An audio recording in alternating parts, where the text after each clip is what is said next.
Hello student, कैसे हो आप सभी। आशा करता हूँ आप सभी लोग बहुत अच्छे होंगे और स्वस्थ होंगे। तो डियर स्टूडेंट, आज की क्लास में हम लोग डिस्कस करने वाले हैं चैप्टर आपका 10 और इसका एक्सरसाइज हो जाएगा आपका 10.3, जो कि आज ये लास्ट है, यानी कि फाइनल होगा ये आज, राइट इस चैप्टर का। तो डियर स्टूडेंट, यदि आपने पार्ट 1, पार्ट 2, पार्ट 3 से लेके पार्ट 8 तक, और ये पार्ट कौन सा, ये चैप्टर नंबर का कौन सा पार्ट, 8वां पार्ट है, 8th पार्ट। यदि आपको ये पूरा का पूरा कंप्लीट चैप्टर पढ़ना है तो आपको चैनल के प्लेलिस्ट में जाकर और चैप्टर नंबर 10 आपको बहुत अच्छे से कंप्लीट समझ में आने वाला है, जो कि चैप्टर नंबर 10 का पार्ट नंबर 1 से 8 वहाँ पे आप देख सकते हो। तो डियर स्टूडेंट, फटाफट से चलते हैं। हम लोग ज्योमेट्री को पढ़ रहे थे, जो कि ज्यामिति बोला जाता है, राइट। और ज्योमेट्री में जो आता है इकाई 5 के अंदर, इकाई 5वां है आपका, जिसमें कॉन्ग्रुएंसी ऑफ ट्रायंगल यानी कि त्रिभुजों का सर्वांग सम हम लोग पढ़ रहे थे। तो अभी तक हमने जो जो पढ़ लिया है उसके ऊपर में एक नज़र डाल लेते हैं। तो अभी तक हमने जो जो पढ़ लिया है वो है यूनिट 1, जो कि आपका हिस्ट्री ऑफ मैथमेटिक्स खत्म कर लिया है। यूनिट 2 अलजेब्रा जो कंप्लीट खत्म हो चुका है। यूनिट 3 कमर्शियल मैथमेटिक्स खत्म हो चुका है। यूनिट 4 खत्म हो चुका है। यूनिट 5 के अंदर में आ चुके हैं। यूनिट 9 समाप्त हो चुका है। चैप्टर 10 कॉन्ग्रुएंसी ऑफ ट्रायंगल का आज ये लास्ट होगा, जो कि हमारा कौन सा पार्ट नंबर, मैं रिपीट कर रहा हूँ, पार्ट नंबर 8 था ये वीडियो। ओके, तो डियर स्टूडेंट, शुरू करता हूँ मैं ये एक्सरसाइज 10.3। तो आप बने रहो हमारे साथ में, क्योंकि काफ़ी अच्छे से इसको डिस्कस करने वाला हूँ। और हाँ, एक्सरसाइज 10.3 से पहले इसके जितने भी थ्योरम हैं, मैंने सभी थ्योरम को इससे ठीक पहले वाले पार्ट में, यानी कि पार्ट नंबर 7 में मैंने काफ़ी अच्छे से कवर किया है। तो ज़रूर आप सभी थ्योरम को वहाँ पे आप क्या कर सकते हो, देख सकते हो, राइट। तो डियर स्टूडेंट, शुरू करते हैं आज इस 10.3 एक्सरसाइज को। प्रॉब्लम नंबर 1 से डिस्कस करने जा रहे हैं हम लोग, तो फटाफट से यहाँ पे चलते हैं। तो ये रहा हमारे पास में प्रॉब्लम नंबर 1। कह रहा है कि इन फिगर एंगल बी, क्या इसको कैसे पढ़ोगे आप, एंगल बी लेस देन, क्योंकि देखो यहाँ मूव बंद है, ये बंद है, तो इसलिए यहाँ क्या पढ़ेंगे, less than. Angle B less than angle A, यानी कि angle B small, less than भी बोल सकते हो और स्मॉलर देन भी बोल सकते हो, है ना। तो angle B smaller than angle A, यानी कि एंगल ए से एंगल बी क्या है, छोटा है। एंड एंगल सी, फिर यहाँ पे क्या लिखा हुआ है, एंगल डी। मैं यहाँ पे काट देता हूँ, ठीक है, मैं यहाँ लिख देता हूँ एंगल डी, ठीक है। तो कह रहा है कि एंगल सी जो है वो less than angle D, angle D से छोटा है एंगल सी। तो ये जो हमारे पास में पिक्चर दिख रहा है, उसके बारे में ये दिया हुआ है हमारे पास में डाटा। और कह रहा है कि सो दैट ए डी जो है, यानी कि जो साइड ए डी है, कौन सा, ये ए से लेके डी तक जो हमारा साइड है वो क्या है, लेस देन, यानी कि स्मॉलर देन, यानी कि छोटा है। ये मुंह बंद है इधर की तरफ और उधर की तरफ ये मुंह खुला है। तो जिधर मुंह बंद रहता है उसको नाम लेंगे ए डी, और लेस देन या स्मॉलर देन, ये दोनों में से कोई वर्ड यूज करेंगे। क्यों? क्योंकि यहाँ पे मुंह बंद है। तो A D smaller than B C, यानी कि हमें प्रूफ करना है, ये दिखाना है क्या, कि ये जो ए डी है वो छोटा है किससे, ये बी सी जो है उससे ये क्या है, छोटा है। तो देखो, हमने थ्योरम नंबर 10.10 में हमने काफ़ी अच्छे से पढ़ा है। 10.8, 10.9 और 10.10, ये तीनों थ्योरम बहुत इसी के ऊपर में था कि कब आपका एंगल ग्रेटर होता है, कब आपका एंगल कैसे वो होता है। तो आप यदि थ्योरम नहीं पढ़ा है तो सबसे पहले थ्योरम जरूर पढ़ लेना, ठीक है। अब यहाँ पे एंगल बी जो है, अब कह रहा है कि एंगल बी जो है वो क्या है, एंगल ए, ये एंगल ए से क्या है, छोटा है। यानी कि ये जो है हमारा ये वाला, ये ग्रेटर है हमारा। वही कंडीशन यहाँ पे। तो जो गिवन है हमारे पास में, सबसे पहले यहाँ पे उस पर आ जाता हूँ मैं। यहाँ पे मैं थोड़ा सा कलर चेंज कर लेता हूँ, हाँ ठीक है। यहाँ पे मैं आ जाता हूँ सॉल्यूशन पे, ठीक है। तो हमारा सबसे पहले हम लोग देखते हैं in triangle A O B, ये ए ओ बी ट्रायंगल में देखते हैं। ए ओ बी, ये दो ट्रायंगल है, एक ट्रायंगल यहाँ है पहला और दूसरा ट्रायंगल हमारा यहाँ पे है, ठीक है। तो सबसे पहले in triangle A O B में देखते हैं क्या, कि एंगल बी जो है वो क्या है हमारा, लेस देन है किससे, एंगल ए से। किससे, एंगल, ये इधर की तरफ मुंह खुल गया, ये एंगल ए से, ये हमारा दे रखा है, यहाँ दे रखा है, उसी को मैंने यहाँ लिखा है, ठीक है। और ये हमारा क्या है, गिवन है, ये हमारा क्या है, गिवन दिया हुआ है, ठीक है। अब वही बात यहाँ पे, इसका मतलब जब ये लेस देन कैसे हुआ, ये हमारा लेस देन, ये एंगल बी जो है ये छोटा है, इसका मतलब क्या हुआ, एंगल ए ग्रेटर है। तो इसको अगर मैं साइड के रूप में लिखूँ तो कैसे लिखूँगा, देखो जरा, ये एंगल बी और एंगल बी से हमारा, ठीक, एंगल बी जो हमारा ये कह रहे छोटा है, इसका मतलब इससे जुड़ा हुआ, क्योंकि यहाँ साइड को हमें दिखाना है, ए डी और ये बी सी, ये दोनों साइड है, तो ये कहीं ना कहीं साइड को हमें लेके आना पड़ेगा।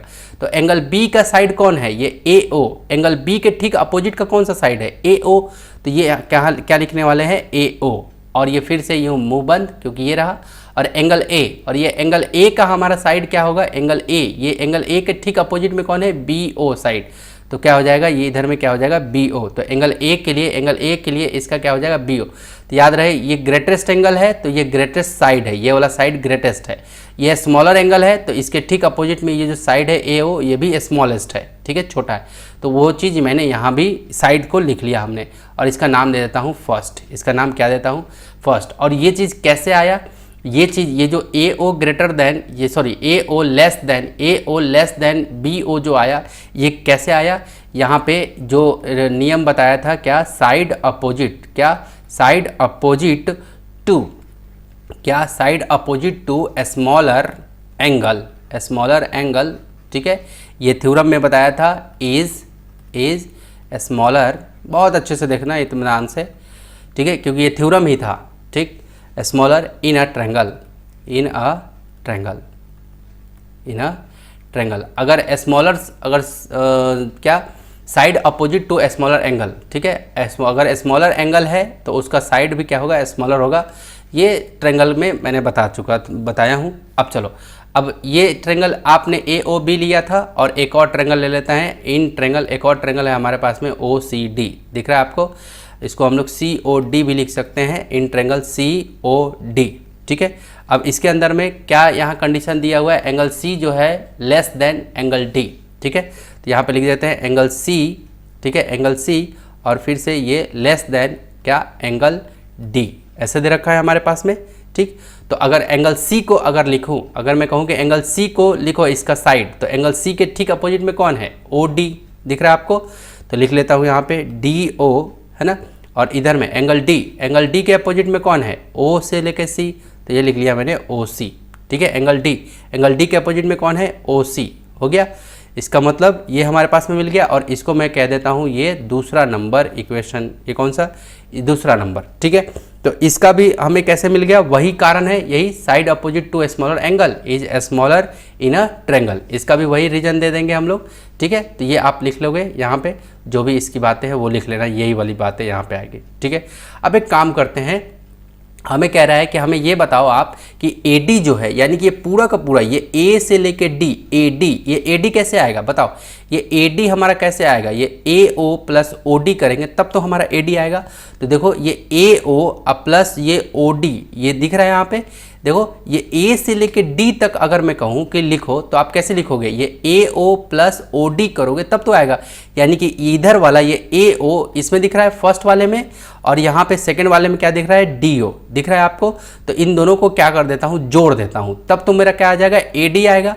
उसी तरह से मेरा ये BC क्या हो जाएगा, ये BC कह रहा है ना, तो BC मेरा कैसे आएगा, ये BO प्लस OC, तो देखो BO प्लस OC ये इधर वाला, इसका मतलब पहला और दूसरा को मैं क्या कर देता हूँ, ऐड कर देता हूँ। तो यहाँ पे क्या लिखूँगा मैं, एडिंग, क्या लिखूँगा, adding first and second, first और सेकंड को मैं क्या कर दे रहा हूँ, ऐड कर दे रहा हूँ। तो देखो ये LHS वाला LHS वाले से जुड़ेगा, यानी कि AO प्लस DO, ठीक है, और ये क्या हो जाएगा, ग्रेटर देन, क्योंकि ये ग्रेटर देन का साइन लगा हुआ है, और ये BO और OC, ये क्या हो जाएगा, BO प्लस OC। अब देखो AO और DO इन दोनों को ऐड करूंगा, AO और DO को ऐड करूंगा तो क्या आ जाएगा हमारे पास में, A से D आ जाएगा, तो AD, और ये ऐसे ही मुंह खुला रहेगा उधर की तरफ, AD लेस देन, और BO प्लस OC क्या हो जाएगा, BC, क्या हो जाएगा, BC। तो यही बात तो हमें बोल रहा था कि प्रूफ करके बताओ, तो ये हमने क्या कर दिया, शो कर दिया। तो यहाँ पे लिख सकते हैं शोड, ठीक है, ये हमने क्या कर दिया, प्रूफ कर दिया, हैंस प्रूव्ड, ठीक है। शोएड या लिखो, या लिख सकते हो आप, प्रूव्ड भी लिख सकते हो। तो देखो मेरा ये प्रयास आपको अच्छा लग रहा है, तो आपको क्या करना है, लाइक कर देना है, ठीक है। चलो, ये पहला नंबर पिक्चर था। अब सेकंड नंबर पिक्चर पे आते हैं। दूसरा नंबर कह रहा है कि इन अ गिवन फिगर, एक फिगर दिया हुआ है जिसमें कह रहा है कि x, देखो इधर की तरफ मुंह खुला है तो क्या पढ़ेंगे इसको, x ग्रेटर देन y। ये जो x है यहाँ का, जो ये x का जो यहाँ पे वैल्यू दे रखा है, वो कह रहा है कि जो एंगल यहाँ x का है वो ग्रेटर देन है किससे, y से। y से ये वहाँ y जो है यहाँ पे, उससे ये x ग्रेटर है, बड़ा है, ठीक है। देन प्रूफ, तब आप मुझे बताओ, प्रूफ दैट MP, जो MP है, ये M से लेके P, वो क्या है, ग्रेटर होगा किसके, NP के। MP ग्रेटर NP, ठीक है। और ये हमारा दे रखा है, ठीक है। तो बहुत ही आसान प्रॉब्लम है। सबसे पहले क्या, ये जो कंडीशन दे रखा है उसको पहले लिख लेते हैं, x greater than y। Solution पे आता हूँ मैं, x ग्रेटर देन y, यही दे रखा है हमारा, x ग्रेटर देन y, ये दे रखा है, क्लियर है। तो देखो ध्यान से, अगर मैं यहाँ का एंगल देखूँ, यहाँ का एंगल, तो क्या लिखूँगा, 180 माइनस एक्स, ठीक है। तो यहाँ लिख देता हूँ 180 माइनस एक्स, और फिर से ये साइन ऐसे, और y, ठीक है, क्लियर है। अगर y को लिखना चाहूँ यहाँ वाला एंगल, तो क्या लिखूँगा, यहाँ पे क्या लिखूँगा, देखो, क्योंकि ये मुझे इसमें बताना है, ये ट्रेंगल में बताना है ना, तो ट्रेंगल में मुझे ये दिखाना पड़ेगा, क्लियर है। तो देखो ये हो गया। अब y इक्वल टू क्या लिख सकता हूँ मैं, y इक्वल टू, एक मिनट ना, मैं थोड़ा सा यहाँ पे ये ग्रेटर देन के साइन को हटा देता हूँ, क्योंकि ये लेस देन में हमारा चला जाएगा, ठीक है। 180 माइनस एक्स, और ये हमारा ग्रेटर देन इधर आ जाएगा, और ये क्या हो जाएगा, 180 डिग्री माइनस वाई, ठीक है। अब बात आती है कि सर ये कैसे आपने लिखा 180 डिग्री माइनस एक्स और 180 माइनस वाई, ठीक है। तो देखो हमारा क्या कह रहा है कि एंगल, ये जो y है, ये एंगल y जो है ये क्या है, छोटा है, यही बोल रहा था। कहीं ना कहीं ये एंगल बड़ा बनेगा, समझो, इस कंडीशन से समझो। ये क्या कह रहा है कि एंगल y जो है, y की तरफ मुंह बंद है, यानी कि y छोटा है। तो ये देखो y छोटा है, तो ये क्या होगा, ये कहीं ना कहीं ये इसका एंगल जितना भी बनेगा, ठीक है। देखो ये y छोटा है, ये क्या कहीं ना कहीं ये बड़ा बनेगा, ठीक है, ये चीज़ समझो। और यहाँ पे x दे रखा है, ये x है, इसका मतलब क्या है, ये y से तो ये ग्रेटर है, ये ज़्यादा है। जैसे मान लो कि ये आपका, मान लो कि ये है आपका 100 डिग्री, ठीक है, और y को मान लो कि ये है आपका 60 डिग्री, ठीक है। बड़ा छोटा समझ में आया, 100 डिग्री और ये 60 डिग्री। अब मुझे एक बात बताओ, यहाँ का एंगल क्या होगा, यहाँ का एंगल मैं पूछ रहा हूँ, तो यहाँ का एंगल कैसे, ये 180 में से आप घटाओगे ये 60, ये 60 डिग्री को, तो यहाँ वाला एंगल निकल जाता है, 180 में से 60 चला जाएगा तो कितना बचेगा आपका 120, क्लियर है। ये 120, इसका मतलब क्या आया, यहाँ वाला बड़ा आया, पहले यहाँ वाला देख लो, यहाँ वाला भी देख लो। अगर मैं कहूँ कि यहाँ अगर x ग्रेटर है यानी कि 100 है, तो यहाँ वाला क्या आएगा, ये आएगा आपका 180 में से 100 माइनस करो तो क्या आ जाएगा, ये 80 डिग्री। तो देखो ये एक आया 120 डिग्री और एक आया 80 डिग्री, तो दोनों में ग्रेटर कौन आ रहा है, यहाँ वाला। लेकिन ये तो मैं वैल्यू पे बता रहा हूँ ना, तो इसलिए मैंने क्या किया, ये बता दिया आपको कि ये 180 में से मैं किसी को भी, यहाँ अगर ये छोटा है तो यहाँ का एंगल बड़ा आएगा, अगर ये बड़ा है तो यहाँ का एंगल छोटा आएगा, क्लियर है। कंपेयर करूँ तो दोनों से, तो ये एक लॉजिकल रीजन था कि जिसके कारण से मैंने ये साइन चेंज किया, ठीक है। तो मैं यहाँ पे थोड़ा सा इसको क्लीन कर देता हूँ, ठीक है। आई होप कि आपको समझ में आया होगा कि क्यों ऐसा किया। अगर नहीं समझ में आया तो एक आध दो बार और रिवीजन करो, इस वीडियो को थोड़ा सा पीछे ले जाओ, 10-15-20 सेकंड पीछे, 1 मिनट पीछे, फिर समझ में आएगा, ठीक है। तो ये 180 माइनस क्या हो गया हमारा y, तो ये इधर की तरफ मुँह खुलेगा क्योंकि ये अभी ग्रेटर है, ठीक है। अब मुझे एक बात बताओ, ये 180 डिग्री माइनस एक्स, इसको क्या लिख सकते हैं हम लोग, लिख सकते हैं ना एंगल PMN, क्योंकि मुझे ये एंगल दिखाना है, ठीक है। तो इसको क्या लिखेंगे, एंगल PMN, ठीक है। ये एंगल दिया हूँ, फिर से ये ऐसे मुंह खुलेगा, ठीक। फिर अगर इसको लिखना है मुझे ये वाले एंगल को, तो क्या लिखूँगा, PNM, क्या लिखूँगा, एंगल PNM, ऐसे लिखूँगा, हो गया, ठीक। अब उसी तरह से यहाँ पे क्या लिख सकता हूँ, यहाँ पे एंगल PNM। अब इसको सीधा कर लेता हूँ क्योंकि ये एंगल PNM, अब देखो यहाँ पे ऐसे कर लेता हूँ, देखो ज़रा, ये PMN ये क्या है हमारा, छोटा है, और PNM हमारा क्या है, ग्रेटर है इधर की तरफ। अब बताओ ये छोटा वाला अगर इसका साइड में लिखने चलूँ, PMN का एंगल PMN का इसके ठीक अपोजिट में कौन सा साइड आ रहा है, ये PN, तो यहाँ लिख लेता हूँ PN, ये अपोजिट लिख रहा हूँ, ठीक है। उसके बाद मैंने ये साइन बनाया क्योंकि ये नियम ही है कि अगर छोटा एंगल बनेगा तो उसके ठीक अपोजिट पे जो साइड आएगा वो भी छोटा बनेगा। यहाँ पे ग्रेटर बन रहा है तो इसके ठीक अपोजिट में कौन साइड आ रहा है, पी एम, तो पी एम क्या हो गया, ग्रेटर हो गया। क्लियर है, पी एम क्या हो गया, ग्रेटर। तो देखो इसको पी एम लिखूँ चाहे एम पी लिखूँ, देखो आपके क्वेश्चन में एम पी लिखा है ना, तो मैं क्या करूँ, पी एम लिखूँ या एम पी लिखूँ, बात तो वही है ना, ठीक है ना।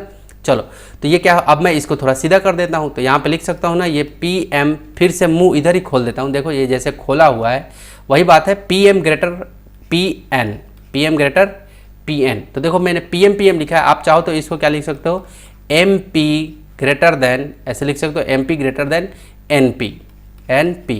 तो ये आपका क्या हो गया, ये प्रूव्ड हो गया, ये क्या हो गया, proved.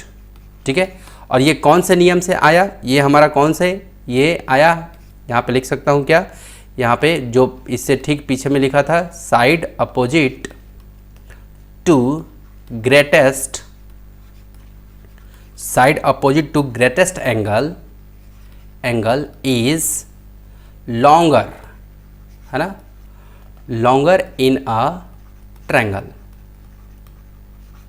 Longer in a triangle. ठीक है, तो इस नियम से हमारा ये आया। ठीक है, तो इस तरह से दूसरा नंबर प्रॉब्लम सॉल्व हुआ। अब थर्ड नंबर प्रॉब्लम पे आते हैं। ठीक है, तो थर्ड नंबर प्रॉब्लम भी काफ़ी इजी प्रॉब्लम है, बस आपको देखते आना चाहिए कि क्या क्या दे रखा है। ठीक है, यदि आपका कॉन्सेप्ट क्लियर नहीं है ना, तो आपको क्या करना चाहिए, इसका जो थ्योरम का जो पार्ट पढ़ाया हूँ उस पार्ट को काफ़ी अच्छे से करना। ठीक है, तब आपका कॉन्सेप्ट क्लियर होगा। अब देखो यहाँ पे इन अ गिवन फिगर, ठीक है, जो ये फिगर दिया हुआ है आपका, उसमें कह रहा है कि पी क्यू जो है वो ग्रेटर है पी आर से। ये पी क्यू जो साइड है ये ग्रेटर है किसके, पी आर से। ठीक है जी, ग्रेटर है, ये समझ में आ गया। और क्या कह रहा है कि Q S and R S are angle bisector of angle Q and angle R. कह रहा है कि ये क्यू एस और आर एस क्या है, एंगल बाइसेक्टर है, यानी कि किसका, एंगल क्यू और एंगल आर का। यानी कि ये पूरा एंगल जो आर है इसको बिल्कुल दो बराबर बराबर टुकड़ों में, बाइसेक्टर जो वर्ड जो यूज करता है ना जब भी, तो इसका मतलब क्या होता है कि एंगल को दो इक्वली भाग में ये बांट देता है, दो बराबर भागों में। तो यानी कि ये जो डबल मार्किंग किया हुआ है, यहाँ भी डबल मार्किंग है, यानी कि ये एंगल आपस में इक्वल है। यहाँ पे सिंगल मार्किंग है, यहाँ भी सिंगल मार्किंग है, यानी कि ये एंगल आपस में इक्वल है। यानी कि क्यू एस ये जो लाइन गई है और ये आर एस ये जो लाइन गई है, ये एंगल आर को बांट रहा है और ये एंगल क्यू को बांट रहा है यहाँ पे।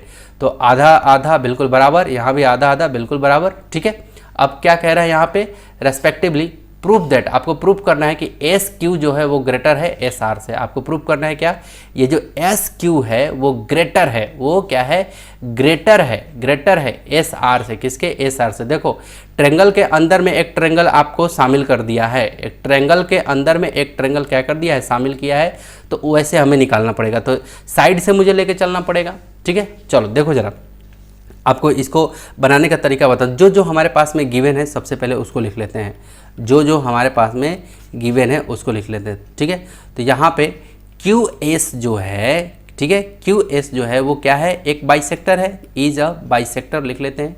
ठीक है, इज अ बाइसेक्टर्स, ठीक है, ऑफ किसका, एंगल क्यू का। एंगल क्यू का क्या है, ये क्यू एस जो लाइन है ये क्या है, बाइसेक्टर है, पूरे एंगल ये एंगल क्यू का। ठीक, इसका मतलब ये वाला एंगल और ये वाला एंगल आपस में इक्वल, तो कर देते हैं हम लोग एंगल इक्वल। तो क्या लिख सकते हैं यहाँ पे लिख सकते हैं angle P Q S equal to angle S Q R. ध्यान से देखो, पी क्यू एस यानी कि ये एंगल की बातें हो गई, equal to S Q R, ये एंगल इक्वल हो गया आपस में। ठीक, अब चलो, अब दूसरे कंडीशन में क्या हो रहा है आपका, इस बार आर एस जो है हेयर, ठीक है, आर एस जो है इस बार क्या हो रहा है, ये आर एस इस बार बाइसेक्टर है, तो R S is bisectors of किसका, एंगल आर। एंगल आर का आर एस क्या है, बाइसेक्टर, यानी कि this angle equal to this angle. तो इसको क्या लिखोगे, P R, angle P R S क्या लिखोगे, angle P R S equal हो जाएगा किसके, एंगल एस आर क्यू के। किसके, एस आर क्यू के। ये बात समझ में आया, ये दो चीज़ समझ में आ गया। ठीक है, कि जब बाइसेक्ट किया तो हमने बता दिया कि ये एंगल है और ये एंगल आपस में इक्वल है, ऐसे ऐसे हमने बता दिया। अब आगे चलते हैं यहाँ से अगेन। ठीक है, यहाँ से अगेन तो इसका मतलब अब हमें क्वेश्चन दे रखा है क्या कि पी क्यू जो है वो ग्रेटर है पी आर से। क्या यहाँ पे पी क्यू जो है वो ग्रेटर है किसके, पी आर से। ठीक, ये हमारा क्या है, गिवन है, ये हमारा क्या है, गिवन जो दे रखा है। ठीक है, इसका मतलब ये पी क्यू जो है वो ग्रेटर है किसके, पी आर से। ठीक है, यानी कि ये पी क्यू के ठीक कहाँ पे, इसके अपोजिट में। देखो पी क्यू है तो पी क्यू हमारा अगर ग्रेटर है, बड़ा साइज है, इसका साइड बड़ा है, क्लियर है, ग्रेटर है, तो इसका मतलब इसका एंगल भी जो बन रहा है, तो इसका एंगल कहाँ बन रहा है। अब मैं थोड़ा सा इंक चेंज करके यहाँ पे बताऊँगा आपको कि इसका एंगल यहाँ बन रहा है, ये पूरा का पूरा ये रेड कलर से पूरा है ना। तो इसका मतलब क्या लिख सकते हो आप, इसका मतलब एंगल आर जो होगा वो भी ग्रेटर होगा किसके, ये पी आर के ठीक अपोजिट में जो एंगल बन रहा है किसके, क्यू से। कौन सा, एंगल क्यू से। तो एंगल पी ग्रेटर हो जाएगा किसके, एंगल क्यू से। ठीक है, और ये कौन से नियम से हमारा आ गया, ये हमारा नियम आ गया कौन सा, अपोजिट एंगल वाला। ठीक है, तो यहाँ पे लिख देता हूँ angle opposite to longer side is greatest. ठीक है, लॉन्गर साइड इज ग्रेटेस्ट। ठीक है, यहाँ पे अपोजिट एंगल क्या होगा, उसका लॉन्गर साइड हमेशा क्या होता है, ग्रेटेस्ट होता है। चलो ये हो गया, ये समझ में आया ये चीज़। ठीक है, अब आगे मैं यहाँ पे लिख सकता हूँ क्या कि हाफ ऑफ एंगल आर। अगर एंगल आर को मैं आधा कर दूँ, एंगल आर किसको, ये एंगल आर को मैं क्या कर दूँ, आधा कर दूँ, है ना, इसी को क्या कर रहा हूँ, आधा कर रहा हूँ, तो वो भी एंगल आधा वाला भी ग्रेटर होगा किससे, angle half of angle Q के। अगर क्यू का भी आधा करूँ, देखो ये ग्रेटर है, देखो ये एंगल पूरा क्यू, ये एंगल पूरा क्यू जो है क्यू से ग्रेटर है कौन, एंगल आर। तो एंगल आर को मैं आधा करूँगा और इसका भी ये अपने में आधा हो रहा है, तो आधा आधा भी आपस में क्या होगा, ग्रेटर होगा। तो एंगल आर का आधा भी ग्रेटर होगा। तो ये चीज़ मैंने यहाँ लिख दिया। इसका मतलब क्या हो गया, यहाँ पे angle S R Q, angle S R Q यानी कि एस आर क्यू यानी कि ये वाला जो एंगल है, ये जो डबल मार्किंग किया हुआ है, वो भी क्या हो जाएगा, ग्रेटर हो जाएगा किसके, एंगल एस क्यू आर, किसके, एस क्यू आर के, किसके, एस क्यू आर, यानी कि ये केवल इसके। ठीक है, यानी कि ये वाला एंगल इस वाले एंगल से क्या हो गया, ग्रेटर हो गया ये। ठीक है, अब चलो जब ये ऐसा हो गया तो मुझे एक बात बताओ, ये इसके अपोजिट में ये एंगल हमारा ग्रेटेस्ट है, ये वाला एंगल ग्रेटेस्ट हो गया, इसके अपोजिट में कौन सा साइड है, ये वाला एस क्यू, यानी कि एस क्यू जो है वो ग्रेटर का साइन बन गया, एस क्यू ग्रेटेस्ट। और क्या ये, अब ये इसके अपोजिट में कौन है, ये एस आर, तो क्या हो जाएगा, लेस देन एस आर। तो यानी कि एस क्यू ग्रेटर देन, मुंह खुला हुआ इधर की तरफ, तो S Q greater than S R. और यही चीज़ मुझे क्या करना था, प्रूफ करना था, तो मैंने यहाँ पे कर दिया है क्या, प्रूव्ड। ठीक है, तो बहुत ही ईजिली ये बन गया। अब चौथा नंबर प्रॉब्लम पे चलते हैं। ठीक, तो चौथा नंबर प्रॉब्लम है, कह रहा है इन अ गिवन फिगर, ये जो फिगर दिया हुआ है हमारा चौथा नंबर, ठीक है, इसमें कह रहा है कि P Q equal to P R. हमारा क्या दे रखा है, ये पी क्यू जो है वो पी आर के क्या है, इक्वल है। Then prove the P S greater than P Q. तो आप मुझे बताओ कि ये जो पी एस जो साइड है वो ग्रेटर है किसके, पी क्यू, ये पी क्यू से, पी एस, ये पी एस जो साइड है वो ग्रेटर है किसके, पी एस से। अब मुझे एक बात बताओ, ध्यान से सुनो, अगर ये P Q equal to P R है, ये P Q equal to P R है, इसका मतलब ये कैसा ट्रेंगल है, ये आइसोस्केल्स ट्रेंगल है। कैसा, आइसोस्केल। और आइसोस्केल्स ट्रेंगल जब हो जाता है तो इसका मतलब इसके ये पी क्यू के अपोजिट में जो एंगल बनेगा यहाँ आर पे, और एंगल पी, ये एंगल पी आर का जो ये साइड पी आर जो साइड है इसके अपोजिट में कहाँ एंगल बनेगा, ये। तो ये एंगल, दोनों एंगल भी आपस में क्या होंगे, इक्वल होंगे। इतनी बात तो समझ में आती है। चलो तो यहाँ पे सॉल्यूशन पे आते हैं फटाफट से और देखते हैं कि किस तरह से ये बनेगा। सबसे पहले तो जो दिया हुआ है उसको लिख लेते हैं। तो यहाँ पे P Q equal to P R दे रखा है, क्लियर है। इसका मतलब हमारा क्या होता है, ये हमारा आइसोस्केल्स ट्रेंगल की तरफ इशारा कर रहा है। इसका मतलब हमारा क्या, एंगल कौन सा, पी आर क्यू, यानी कि ये पी आर क्यू, ये वाला एंगल आर को सेंटर में रखा हूँ, मध्य में रखा हूँ, यानी कि यहाँ एंगल बन रहा है। Angle P are Q equal होगा किसके, एंगल पी क्यू आर के, angle P Q R, angle P Q R के यहाँ के इक्वल, ठीक है। और इसको मैं कह देता हूँ फर्स्ट, ठीक है। और ये कौन से नियम से आया जी, ये वाला ऊपर वाला कौन से नियम से आया, क्योंकि ये क्या है आपका एंगल अपोजिट, फिर से वही नियम कानून, angle opposite to equal side, equal sides are equals, ठीक है। अब चलो यहाँ पे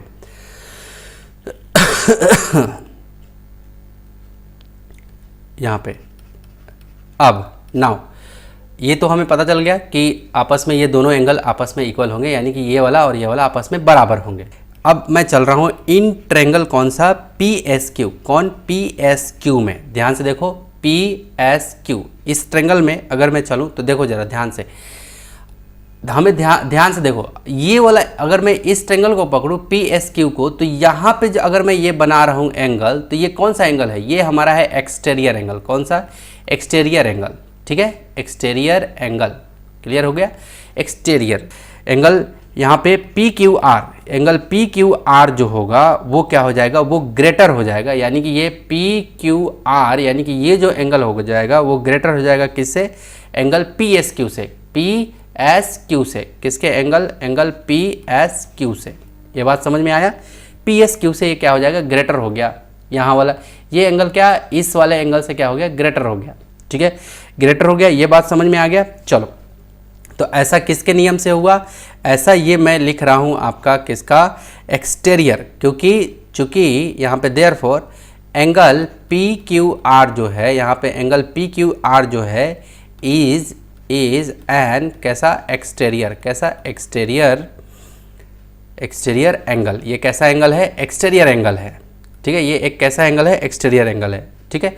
अब चलो यहाँ पे कह रहा है कि angle P are Q, angle P are Q, यानी कि एंगल ये पी और ये आर, पी आर और ये क्यू, यानी कि यहाँ का एंगल जो है वो किसके इक्वल, वो क्या हो जाएगा, वो भी ग्रेटर हो जाएगा, यानी कि अगर ये एंगल और ये एंगल आपस में तो बराबर है, यानी कि इसको लिख सकता हूँ मैं पी आर क्यू, है ना, ग्रेटर, ये पी क्यू आर को क्या लिख सकता हूँ, पी आर क्यू, क्लियर है, ग्रेटर, और एंगल पी एस क्यू के, किसके, एंगल पी एस क्यू के।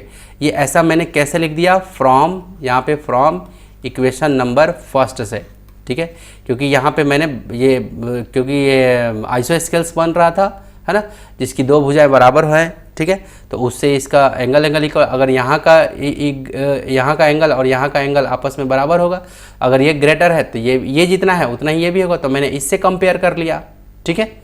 अब चलो, अब ध्यान से देखते चलना, फ्रॉम इक्वेशन फर्स्ट, ठीक।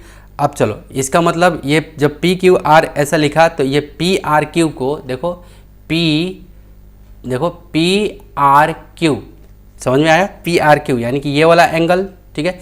अब मुझे एक बात बताओ, ये जो साइड, अब ध्यान से देखना, अब इस बार ट्रायंगल में किसको कंसिडर कर रहा हूँ, ये पी एस आर, ये पूरा का पूरा ट्रायंगल मैं ले रहा हूँ, ये पूरा का पूरा, तो देखो ये जो हमारा ट्रायंगल बन रहा है ये वाला, ठीक है, ये, ठीक है, तो इसके ठीक अपोजिट में यहाँ बन रहा है एंगल, तो इसके ठीक अपोजिट में यहाँ, ठीक है, यानी कि ये पी आर क्यू को इसके ठीक अपोजिट एंगल किसको मानूंगा, इसको पी एस को, तो यहाँ पे क्या लिखूंगा मैं, इसके बदले पी एस लिखूंगा, और ये greater angle P S Q, और ये पी एस क्यू के बदले क्या आ जाएगा, देखो पी एस क्यू, और एंगल पी एस क्यू के बदले क्या आ जाएगा, पी आर, क्या आ जाएगा, पी आर, क्या आ जाएगा, पी आर। ये पी आर कहाँ से आया, ध्यान से देखो, क्योंकि इस एंगल के, किस एंगल के, क्योंकि इस एंगल का ये अपोजिट साइड कौन आएगा, ये वाला आएगा, तो पी आर मैंने लिख दिया, क्या लिख दिया, पी आर। और आप ध्यान से देखो, यहाँ पे P Q equal to P R दे रखा है आपके क्वेश्चन में ही, यानी कि पी एस जो हो जाएगा वो ग्रेटर देन हो जाएगा किसके, पी क्यू के, समझ में आ गया, पी एस जो हो गया वो ग्रेटर हो गया किसके, पी क्यू के। तो इस तरीके से हमारा क्या हो गया, ये प्रूव्ड हो गया, क्लियर है, क्योंकि ये हमारा ये कैसे हो गया, ये हमारा क्या दे रखा है, P R equal to P Q हमारा पहले ही दे रखा है ये आपके प्रॉब्लम में ही, तो इस तरह से हमारा ये क्या हो गया, प्रूव्ड, ये क्या हो गया, प्रूव्ड। तो डियर स्टूडेंट, आज का क्लास ये आपका क्या हो गया, द एंड होता है, यानी कि चैप्टर 10 का ये द एंड हो गया, ठीक है। अब एक बार वो जान लेते हैं कि आखिर इसका कहाँ कहाँ यूज होता है, क्यों हमने पढ़ा है इसको, ठीक है। तो देखो जरा, uses of congruency, that means क्या हो गया यहाँ पे, कॉन्ग्रुएंसी का कहाँ कहाँ यूज होता है। तो congruency and congruent figure are not only useful in our daily life. जो कॉन्ग्रुएंसी और कॉन्ग्रुएंसी टाइप के फिगर जो होते हैं वो हमारे डेली लाइफ के लिए ही केवल आवश्यक नहीं है, but this is also seen in the field of engineering के फील्ड में, when constructing bridges, buildings and towers. जब आप ब्रिज को बनाते हैं, जब आप निर्माण करते हैं, ब्रिज के बारे में निर्माण करने की सोचते हैं, बिल्डिंग का निर्माण के बारे में सोचते हैं, टावर्स के निर्माण के बारे में सोचते हैं, तो वहाँ पे ये कॉन्ग्रुएंसी का जो आपने जितना भी नॉलेज लिया वो सब वहाँ पे क्या होता है, आपका काम करता है। क्लियर है। तो इस तरह से आपका क्या होता है, ये बिग थैंक यू आप सभी का कि अभी तक आप कंप्लीट ये वीडियो देख रहे हो, तो बहुत बहुत धन्यवाद आप सभी का। तो डियर स्टूडेंट, अब मिलूँगा मैं आपसे अगले नेक्स्ट वीडियो में आपका एक नए चैप्टर और नए एक एनर्जी के साथ में। तो आप अपना ध्यान रखो और आप अपने माता पिता का कहना मानो। Take care and bye bye.